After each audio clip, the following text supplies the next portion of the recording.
తెలంగాణ రాష్ట్రానికి ఇటు విదేశాలకు దావోస్ లాంటి దేశాలకు వెళ్ళి పెద్ద ఎత్తున కూడా ఇటు ముఖ్యమంత్రి రేవంత్ రెడ్డి తర్వాత మంత్రి శ్రీధర్ బాబు దావోస్కు వెళ్ళి నిధులు తీసుకొస్తుంటే దీనిపైన నిన్న కేంద్ర మంత్రి కిషన్ రెడ్డి ఇటు కొన్ని వ్యాఖ్యలు కూడా చేయడం జరిగింది. ఆ వ్యాఖ్యలపైన స్పందించడానికి ప్రస్తుతం నాకు అందుబాటులో చొప్పదండి ఎమ్మెల్యే గారు ఉన్నారు. సార్ చెప్పండి, ముఖ్యంగా తెలంగాణ రాష్ట్రానికి పెట్టుబడులు తీసుకురావడానికి పెద్ద ఎత్తున కూడా ముఖ్యమంత్రి గారు తర్వాత మంత్రులు శ్రీధర్ బాబు గారు కృషి చేస్తున్నటువంటి నేపథ్యం లోపల కేంద్ర మంత్రి కిషన్ రెడ్డి గారు తెలంగాణ నుంచి పెట్టుబడులు పెడుతున్నటువంటి వారిని దావోస్ వెళ్ళి అగ్రిమెంట్ చేసుకోవడం ఏంటిది అని చెప్పి ఒక వ్యాఖ్యలు చేశాడు. దీన్ని ఎలా చూస్తారండి? ఇప్పుడు కిషన్ రెడ్డి గారు గత ప్రభుత్వంలో కూడా మంత్రిగా ఉన్నాడు, ఇప్పుడు కేంద్ర మంత్రిగా ఉన్నాడు. తెలంగాణ విభజనలు ఇచ్చినటువంటి హామీలను కనీసం ఒక్కరోజు కూడా ప్రధానమంత్రితో కానీ కేంద్ర ప్రభుత్వంతో కానీ మాట్లాడలేనటువంటి దద్దమ్మ కూడా ఈ రాష్ట్ర ప్రభుత్వం మీద కామెంట్లు చేయడం ఆయన సిగ్గుమాలినతనానికి నిదర్శనం.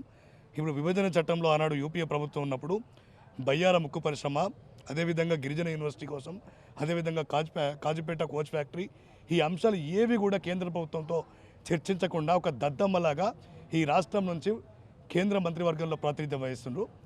ఇవాళ ముఖ్యమంత్రి రేవంత్ రెడ్డి గారు, అదేవిధంగా ఇండస్ట్రీ మినిస్టర్ శ్రీధర్ బాబు గారు గత వారం 10 రోజుల నుంచి ఈ రాష్ట్రంలో పరిశ్రమలు తీసుకురావాలి, ఉపాధి కల్పించాలనే ఉద్దేశంతో దావోస్ పర్యటన వెళ్ళి అదేవిధంగా అనేక దేశాలు వెళ్ళి పరిశ్రమలు తీసుకురావడం చేస్తే ఇవాళ మన ఆత్మస్థైర్యాన్ని దెబ్బతీసే విధంగా తెలంగాణ రాష్ట్ర పరువును దేశంలో దిగజార్చే విధంగా కిషన్ రెడ్డి వ్యాఖ్యల్ని తక్షణమే కిషన్ రెడ్డి వ్యాఖ్యలను ఉపసంహరించుకోకపోతే తీవ్ర ప్రతిఘటన తప్పదు.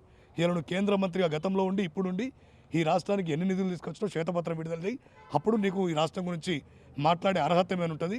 మీ ఈ రాష్ట్రంలో కిషన్ రెడ్డి గురించి ప్రతి ఒక్కరికి తెలుసు.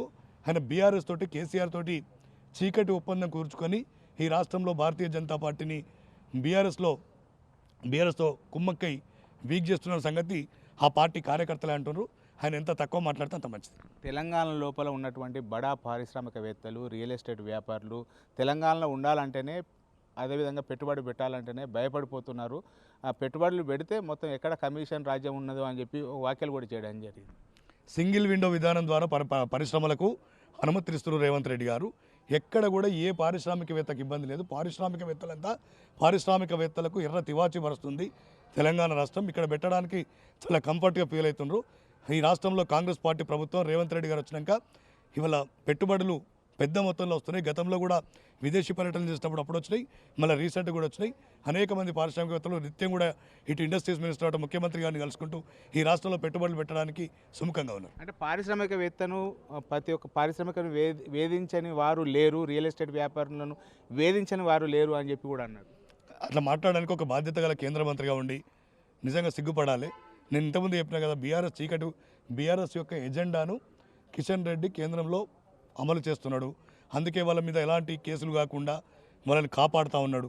గతంలో కూడా బీజేపీ బీఆర్ఎస్ కలిసి పనిచేసినాయి. బీజేపీ కేంద్రంలో ఏ చట్టం తీసుకొచ్చినా కూడా వీళ్ళు నిస్సిగ్గుగా సపోర్ట్ చేసిండు, వాళ్ళు సపోర్ట్ తీసుకున్నారు. వాళ్ళిద్దరిని మేము వేరేగా అనుకుంటున్నారు. బీఆర్ఎస్ ఎజెండానే ఇలా కిషన్ రెడ్డి అమలు పరుస్తున్నాడు. ఇది ముఖ్యంగా ఇది ఏదైతే బీజేపీకి ఇటు బీఆర్ఎస్ రెండు పార్టీలు ఒకటే, తర్వాత బీజేపీకి బీఆర్ఎస్ ఏదైతే కిషన్ రెడ్డి బీఆర్ఎస్ పార్టీకి కలిసిపోయి ఇలాంటి వ్యాఖ్యలు చేస్తున్నారు అని చెప్పి ఖచ్చితంగా తెలంగాణ రాష్ట్రానికి పెద్ద ఎత్తున కూడా పెట్టుబడులు తేవడానికే ఇటు ముఖ్యమంత్రి రేవంత్ రెడ్డి, మంత్రి శ్రీధర్ బాబు కృషి చేస్తున్నారు. కేవలం ఇది నిరాధారమైనటువంటి ఆరోపణలు. వెంటనే తెలంగాణ సమాజానికి ఆరోపణలపైన క్షమాపణ చెప్పాలి అని చెప్పి అయితే చొప్పదండి ఎమ్మెల్యే మేడిపల్లి సత్యం డిమాండ్ చేస్తున్నటువంటి పరిస్థితి కనబడుతుంది. కెమెరా పర్సన్ అంజితో శ్రీనివాస్, బిగ్ టీవీ, కరీంనగర్ నుండి.